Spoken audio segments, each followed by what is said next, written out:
right, thank you for clicking on this video and welcome to Lazy Cooking with Sabrina. As you can see in the thumbnail and title and all that good stuff, that's why you clicked on the video. This is going to be my tuna casserole. This one is another easy, super beginner friendly. I ain't got time for that type of meal. Okay, let me just tell you, you know those times where you forget to put your meat out but you need to make something, or you don't have that money to be going eat out, you know what I mean, you need to save your coins. I'm telling you, this is the meal for you. And if you like this recipe, don't y'all be stingy. Definitely share this video because it helps my channel grow. Definitely give this video a thumbs up, comment, do all that good stuff. Enough of the talking, let's get into this video.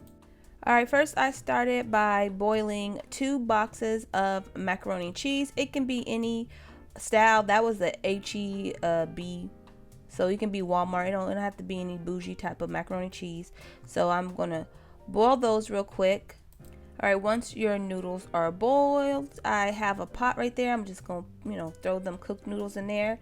I am going to open up a can of, I actually put green beans in this time. I usually do peas, but I couldn't find my can of peas, so I used some green beans, and you know what, it works just as well. So you can put any vegetable of cans you got. So I put a can of corn and 1 can of green beans, and I put 4 cans of albacore tuna.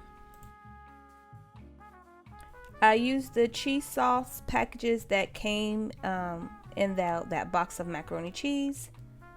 Now, yeah, I know I don't measure my seasonings. I season to taste. So I'm going to say I put about a teaspoon or so of some onion powder.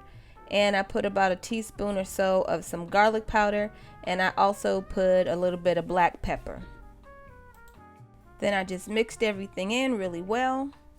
Then once I was done, I added some cheese on top and then stuck that sucker in the oven. I set my oven to about 350.